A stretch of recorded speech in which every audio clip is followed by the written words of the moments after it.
14 मई को Baloch liberation army ने ये घोषणा कर दी कि हम पाकिस्तान के साथ अब नहीं रहना चाहते, हमें एक अलग स्टेट के रूप में, अलग देश के रूप में मान्यता चाहिए। और साथ ही साथ उन्होंने भारत से ये रिक्वेस्ट किया है कि आप हमें एक नए देश के रूप में मान्यता दीजिए। फिलहाल भारत ने चाइना और पाकिस्तान से बहुत बड़ी भिड़ंत मत हो जाए संबंध में उन्होंने कोई भी राय नहीं दिया है और साथ ही साथ उन्होंने कोई मान्यता नहीं दी है। बट बलूचिस्तान ने इस तरीके से भारत से सेवर मांगने का प्रयास किया। उन्होंने कहा कि भारत को हमें सपोर्ट करना चाहिए, हम आपके साथ हैं। इसमें भारत का फायदा ये हो जाता है कि हो जाएगा कि पाकिस्तान इससे कमजोर हो जाएगा। तो पहले इस सारे मुद्दे को समझने से पहले हम कुछ इतिहास के बिंदु में चले जाते हैं और समझने का प्रयास करते हैं कि ये आपके में हुआ वास्तविकता क्या है। देख, भारत और पाकिस्तान जब आजाद हुआ तो प्रिंसली स्टेट ऑफ कलार ने खुद को एक नए स्टेट के रूप में, एक नए कंट्री के रूप में डिक्लेयर किया। बट 1948 के मिलिट्री सर्जन के थ्रू, मिलिट्री के प्रयास से अल्ले ने बलूचिस्तान को पाकिस्तान में शामिल कर गए। लेकिन बलूच लोग कभी भी इस बात को मानने को तैयार नहीं। कारण क्या है?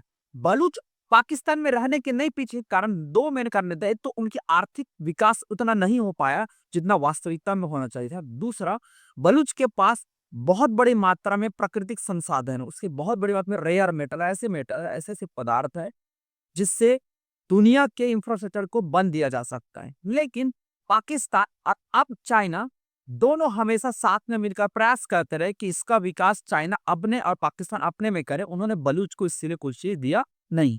तो बलूच का विरोध करने का मुख्य कारण आर्थिक और साथ साथ संसाधन का अति दोहन है, जो उनके विकास के लिए ना होकर पाकिस्तान और चाइना के विकास के लिए हो रहा। 1971 में बांग्लादेश के वॉर को देखकर कहीं ना कहीं बलूच लोगों ने भी बलूच लिबरेशन आर्मी बनाई और एक तरीके से प्रयास किया कि हम भी पाकिस्तान से क्या हो जाए, सेपरेट हो जाए, अलग हो जाए। और लेकिन उस समय भुट्टो साहब ने 19 साहब बोलना तो उचित नहीं होगा, भुट्टो ने 1973 में एक तरीके से मिलिट्री ऑपरेशन करके उसको वापस पाकिस्तान में शामिल कर लिया। तब से लेकर अभी तक बहुत प्रयास कर रहे हैं, बहुत ज्यादा वो प्रयास कर रहा है कि हम पाकिस्तान से अलग हो जाए। जो चाइना का बहुत मशहूर प्रोजेक्ट है जिसको बोलते हैं हम लोग एक तरीके से वन रोड बेल्ट, जहाँ बोलते हैं, मतलब बेल्ट ऑर्गेनाइजेशन बोलते हैं एक तरीके से मोर टॉप में। मतलब ये एक ऐसा कॉरिडोर है जिस कॉरिडोर के थ्रू पूरे चाइना पूरे दुनिया में पहुंचे जा रहा है। लगभग उसमें 67 अरब डॉलर का वो निवेश कर रहे हैं। और बिल्ट रोड इनिशिएटिव बोलते हैं, BRI, sorry, built road initiative बोलते हैं। और कहीं ना कहीं ये बलूच से ही होकर जाता है, बलूच के संसाधन को उपयोग करने का प्रयास किया जा रहा है। इसलिए हमेशा बलूचिस्तान प्रयास करता है कि हम नहीं। अब आते हैं मुद्दे। मुद्दा ये है कि क्या लगता है कि बलूचिस्तान को अलग देश के रूप में मान्यता मिलेगी कि नहीं मिलेगी? क्या उसको UN अलग राज्य के रूप में मान्यता, अलग देश के रूप में मान्यता देगा कि नहीं देगा? तो ये लगभग मुझे नहीं लगता कि इतना आसान होगा, क्योंकि इसके पीछे कारण ये है। क्योंकि पहले तो चाइना और पाकिस्तान कभी नहीं चाहेगा कि वो उसको अलग राज्य के रूप में दर्जा दे, क्योंकि चाइना और पाकिस्तान अलग राज्य, क्योंकि अगर बलूच को अलग राज्य के रूप में दर्जा मिल जाता है तो इनमें चाइना का तो नो डाउट आर्थिक नुकसान होगा, साथ ही साथ इसमें पाकिस्तान कमजोर हो जाएगा, जो कहीं ना कहीं भारत को मोटिवेट कर सकता है, एक तरीके से भारत को अपना और ग्रोथ रेट को आगे बढ़ाने के लिए प्रयास कर सकता है।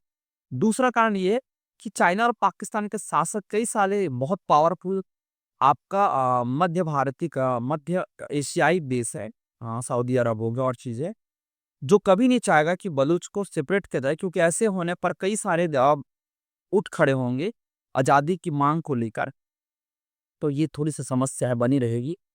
बाकी एक तरीके से बलूच लोग प्रयास कर रहे हैं कि हम पाकिस्तान से सेपरेट हो जाएँ और इसका दोमात्रा कारण है कि आर्थिक विकास नहीं हो पाना, जिसमें संसाधन का अति दोगुना।